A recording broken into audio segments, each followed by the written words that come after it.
What's up, superstars? On today's video, we're going to be conducting a heat press review on Fancier Studios' newest 15 by 15 auto heat press. Now, I didn't even know that they released a new auto heat press till one of our subscribers, actually a few of our subscribers asked us in the comment. So shout out to Jumanji and a few others for actually requesting this video. This one is for you guys, so shout out again. We don't normally just test any press, but this press actually caught our attention because of the price point at only $150 and available on Amazon Prime. That sounds pretty good, so we definitely want to give it a try to see if we can find a good value press for your buck, because not everybody has a lot of extra cash laying around, especially in this economy. So we're trying to find the best press that you can get for your dollars, and we're always going to be testing out new and brands that have been around and find you that good intro budget heat press that you can use for your DTF. My initial thoughts here is we've actually tested their 15 by 15 manual before, and it did okay. It did pass our wash test result.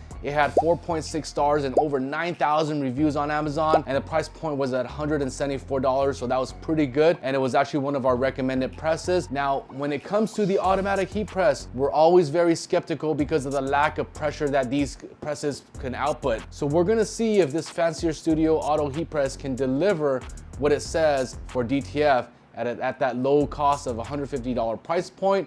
We're going to see if they're taking a step forward or taking a step backwards.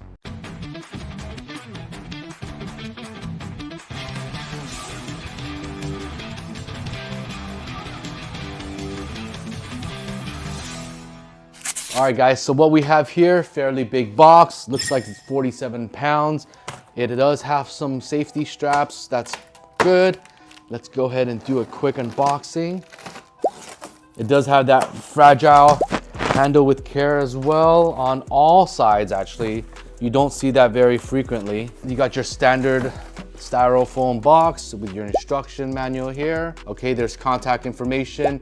They've got a TikTok, Facebook, email, as well as phone number. So that's always good. They've got a 90-day warranty besides your Amazon 30-day policy. So that's pretty good that they have an instruction booklet with actual contact that you can reach them for any reason.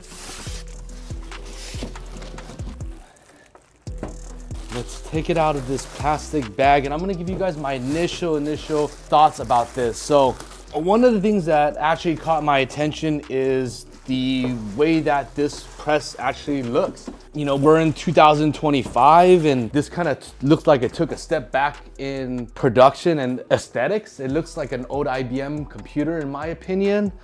But again, the most important thing is performance. So I don't care really how it looks. May not look like HTV rod and all fancy and futuristic, but again, as long as it does what it's supposed to do, then I am happy with it. This is the unit so far. Let's see what else is included. You've got your Teflon sheet cover. This is the cord. Looks very, very short. Let me just measure it just for curiosity. 48 inches, so only a 4-foot cord. I will get this plugged in, and then I'm not gonna turn it on yet because I do wanna time it to see how long it takes to heat up. It is on, but it's not quite firing up yet. And then I'm just gonna go ahead and click start as soon as I click this. There, I'm just gonna start it right now. And then the temperature, I'm just gonna go heat. Let's go to 3. Okay, so at least it does incremental. I know that some of the auto presses are increments of 5 degrees, so that is good. Time, let's go ahead and change it to 7 seconds. I'm just gonna do 8 seconds just in case the press is not adequate. So we'll give it an extra second right there. And it is heating up. This is gonna be the manual. Looks like there, if you hold that, there you go, automatic. And let me see what this is. This might be pressure of some sort. Either way, I'm gonna max it out, do 10. It's heating up. Let's just do a quick test. Okay, that raises it up. Okay, let me just do a quick inspection on this. And again, it's still heating up. It's been 1 minute and 15 seconds, but let me prep this. So this does not come attached, so I'm just gonna go ahead and slide this through. It is a 15 by 15, so I don't think that there's any real direction that this has to play. So I'm gonna basically put this on before it gets too hot to the touch. Okay, now it's there. Okay, that's time, that's temperature. I'm gonna read the directions real quick while it keeps running. Okay, instructions like this, you know, you're supposed to just go press this to go up and down. Okay, let me see what else. Is there let me go ahead and turn off the auto mode. Maybe that's why, manual. All right, well, I'm gonna restart it because I was able to raise it, but it's not able to clamp down right now, but I did want to finish the timer, so I'm almost there. It's gonna take roughly about 5 minutes to get there, which is not a very long time for a heat press to heat up. All right, exactly 5 minutes, guys. No joke. Let's clear the timer, and then let's see if that was it. All right, guys, if you ask me, I really don't know what happened. It just started beeping after I restarted it, and it started to work again. Now the buttons actually go up and down. I mean, it is trying really hard for this clamp, which is probably a good sign, but I again, really skeptical with these automatic machines and seeing how much pressure they're able to deliver. I don't know, but it just started working, so I'm gonna continue on with my test. Now, this heat press is hard to measure the temperature, so I'm gonna do my best to take some temperature settings. So let's go ahead and bring this back. I'll start from the middle. 237. Again, it can also be that it has a black Teflon sheet that could affect the temperature. I'm gonna bring it forward and backwards a bit to get a proper temperature. 200 degrees, 197, 201, 240, 242. Let me go on this side. 237, 202, 240. It's kind of inconsistent all over the place. Let me just grab this. I know it's hot, but I want to see without the cover if I'm getting, oh yeah. So without the cover, I'm getting 306, 299, yeah, 287, 290. So I'm actually getting much better results without this cover sheet. So again, kind of keep that into mind, because this gun is not always the most accurate, but it kind of gives you a general idea of how consistent the heat elements are around there. So far, actually without this cover, it does hit that 300 range, which I'm kind of surprised. And it didn't vary all over the place. So overall, it's doing pretty good as far as the heat goes. But now let's go ahead and test the pressure, which is also one of the most important things. Now, the tricky part with pressure in this scenario is this pad right here. It has this very slick surface, so the dollars might pull out. The reason for the dollar bills is you're testing each quadrant of the heat press to see how much pressure it has. You want to be able to get to a point where you're not able to tug the dollar bills. That means you have really firm pressure. But because this surface here is slick, it may not work for this particular test. This test works great when there's like a rubberized pad, but let's see if it makes any difference here. I'm just gonna carefully try to get some type of result. The automatic works now. I don't know what it is. Okay, see that? Very slippery, slimy. There is a bit of tension that's involved, but there's just not a lot of pressure. And I see that as a big issue with these automatic presses. And again, I just wanted to finalize and say that this does not mean 100% that there's not enough pressure. It just means that this is a little bit too slick for it. It wasn't enough pressure. I was still able to tug it. I just don't know if it's gonna be concrete or not. We do need to press our design on a t-shirt so that we can see and wash afterwards if there is enough pressure. That is the main important part. So we're done with our dollar bill challenge. All right, so for our next test, we're gonna be doing a pressure test, but we're gonna be pressing our design onto an actual t-shirt. And at the end, we're actually gonna be doing a wash test result so that you guys can see the results after the t-shirt has been in the wash as well as a dryer. For our t-shirt, we're actually gonna be using a Smart Blanks 402. This is 100% cotton. So we're gonna be using this for the test t-shirt. As far as the design, I actually used Kiddo. I had some help with AI. I didn't know what to actually print, so I just used the image that I got from Amazon. I gave it some prompts. I wanted to use yellow so that you can see that color or the indentation that a light color image gives. So this is what I actually got. So I thought it was pretty cool, by the way. So if you can see, this is it looks pretty close to what this is. And again, I chose the yellow because you can easily see the lines on the t-shirt. with a yellow print. That's what you need to do in this particular case. Without further ado, let's go ahead and heat press our shirt. I'm gonna go ahead and give a full load. I'm actually going to be giving it a, let's go ahead and eyeball this to that. I'm gonna check the sides, make sure it's good. Let's just go ahead and give it a pre-press. See? So now the automatic doesn't work. I don't know what it is. It worked earlier, but it just decided to stop working without turning it off or anything like that. So definitely not 100% thrilled about that. But 10-second pre-press, plenty of time. Okay. Now with these small presses, the actual way to measure this is actually probably moving this on the side, getting it aligned, taping it down, then putting it underneath the press, because it is really difficult to measure the neckline on these type of heat presses. I don't know how people do it, but I just can't seem to find a good flow on doing that. But let's just fold the design in half so I can get that midpoint. Okay, the automatic decided to work this time around. You hear it clamping though. It's working really, really hard to clamp this shirt. All right. Normally with a transfer this size and this bulky, I will usually be able to hot peel right away, but because I'm not sure if this heat press has enough pressure, I'm gonna play it safe. I'm gonna let it cool down before I start peeling the transfer away. So after about 15 seconds, it's cooled down. We're gonna use one hand to hold down the shirt, one hand to hold down the transfer. I'm gonna crack it like that. Slowly peel away. Flip this around, and I'm gonna go for a second press. Again, the automatic didn't work this time, so let's just press that again. That button still also didn't work, so this is normally how it goes. There you go. Wait, it stopped. Let's try that again. Okay. Oh,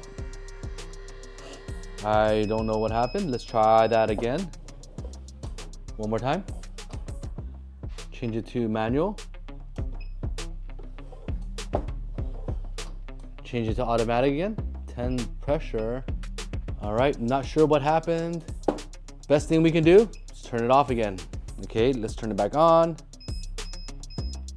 Okay, let's just press. Let's temperature again. Let's raise it, wake it up, hopefully. Maybe it's automatic, so it needs to, again. I've had no luck with the manual mode. Automatic is my best, but I had to trigger it several times. I don't even know what's going on. Turning it off again. I'm gonna unplug it completely. Turning it off again. It does not want to turn off, look. I'm just gonna forcefully pull the plug.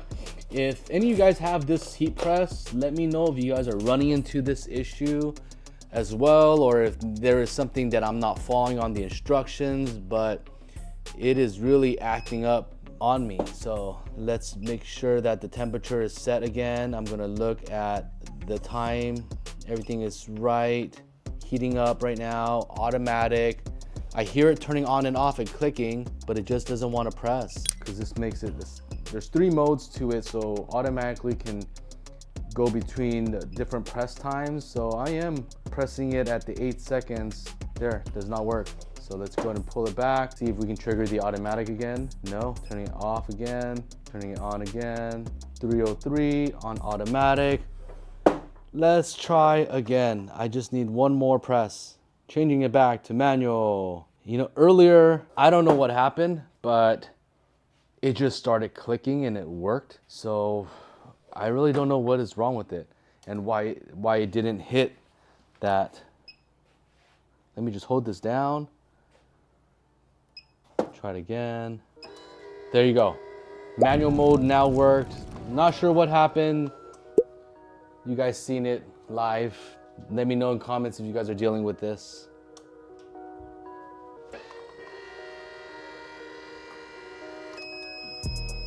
Finally, it is done. So what I'm looking for are these lines. You can see it easier on the lighter color. I don't know if you can really tell, but you're looking for lines that run down vertically on the shirt. Because the shirt stretches left and right, you normally have these lines, and you're wanting to see if you're gonna see them clearly. That means the transfer is embedded into the shirt. Here, I'm not really quite sure. Everything looks a bit, I wouldn't say embedded very well. You can see a little embedding to it, but it's not very, very clear. So I'm gonna have to do a wash test result so I can really see how this is gonna turn out. So let's give it a wash. What's up, superstars? We are back and we're ready to take a look at some of the wash test results for you guys. So before I get started with the wash test results, I want to talk about how I washed it. I did wash it on normal. I washed it on hot. I didn't have to turn it inside out. And I also placed it in the dryer for about an hour. Nothing out of the ordinary from what I normally would do with my own graphic tees. Now, with that said, let's go ahead and take a look at the results so we can take a clear look and see how it turned out after we washed it. All right, the moment we've been waiting for, the wash test result, guys. So right off the bat, I'm not sure if you see what I see. It looks pretty decent. Now, there are some areas that I do see a little bit of pre-wrinkling on, which is the top right here, but because of the cheese hole or the sponge holes, it's really not that noticeable. But there are a little bit of wrinkles that are in the corners right here. Some on the corners right here, some on the corners right here. But overall, you see the press lines of the t-shirt. So look at the shirt, it goes down. So there are lines that run down the t-shirt. This basically shows that the design was embedded into the shirt. So overall, looking at this, it did okay. It's not really bad. It did a lot better than I actually expected. So I'm actually going to say that it's going to pass my wash test result. Let me just give you a clear example of one that I've tested before that has failed the wash test results, and you guys will see how bad something can get. So here it is. When the transfer is barely sticking on the surface, this is the result that you're gonna get after the wash. This is much better. So it is going to pass our wash test results. It could be improved better, but this is not bad. So we're now gonna give our superstars rating on this heat press. We're gonna rank it 1 to 5, 1 being low, 5 being the highest points that you can get. And we're gonna basically break this down to 5 categories that we're gonna be using. So for 1, we're gonna be talking about the sturdiness. I'm gonna go ahead and give this a 3. At 48 pounds, this is a pretty heavy unit with a lot of plastics on it, but it looks like an old computer. That's my opinion. It looks pretty outdated, but honestly, it's pretty solid. The slide out seems pretty decent too. I didn't see any slanting with the slide out tray. I'm a little bit paranoid with the extra clamping sound that I get, but the bottom line is, as long as it comes out with the results that you want and it's pressed onto the t-shirt, that's the most important part. I just don't know the longevity and how long this is going to last. But so far, it did pass the press, as I mentioned to you, test. So that's what we're gonna give it. We're gonna give it a 3 for that. Right, so for the next one is gonna be the ease of use. We're gonna go ahead and give this a 1 out of 5. Now, the concept of auto press is great, and I may have received a faulty unit and it didn't respond when I wanted it to respond. But overall, it was a decent press. It just did not respond, and I wish that it did so that I can actually give it a really good, flawless and smooth test, but it just wasn't responding or doing what I wanted to do. But the other issue that I had with this is that it had a short cord. It was only 4 foot long, so it's really inconvenient for anybody to have a press 4 foot away from your outlet. So I thought that was inconvenient. It should have at least a 6 foot or above cord, and that's the reason why we gave it what we gave. Next, gonna be one of the most important one, pressure. So we're gonna go ahead and give it a 4. It did not pass the dollar bill test, but it was most likely the surface that was on. That Teflon sheet is slick and silky, so there's not gonna do a lot of clamping. It didn't have a rubber base or anything like that, so I'm not going to say that it did pass or did not pass, but again, it passed the wash test. That was the important part. All right, guys, so heat distribution, we're gonna go ahead and give it a 4. I was really skeptical at first, especially starting off the tests, but once we removed the cover, we're actually able to hit that 300 degrees, plus or minus some areas that are a little bit cold, but it was pretty consistent in the center at that 300 degrees, so I'm gonna pass it for that heat test. And lastly, guys, for value, we're gonna go ahead and give this a 3 out of 5 star. At only $150, this automatic press honestly is pretty cheap, but the bottom line is it has to work well for DTF, and it didn't hit right on the nail there. So We're gonna go ahead and give this overall press a 3 out of 5. Again, the bottom line is I may have received a faulty unit. It may change if I had a better unit, but this is what I got here, and I'm showing you guys this raw, and that's what we're gonna be giving it as a rating. Now, personally for me, I didn't love this press. It did provide better results in the HTV-1 machine, so that was surprising to me. But personally for me, I wouldn't recommend this press as a long-term investment. If you're trying to maybe do like a pop-up shop, or you need a heat press that's automatic for a quick and cheap event, and you're gonna maybe toss or donate this might be the perfect press for that. Now, until then, make sure you guys hit that subscribe button so that you guys can get the latest on DTF. My name is Phil, and I'll catch you guys on the next one.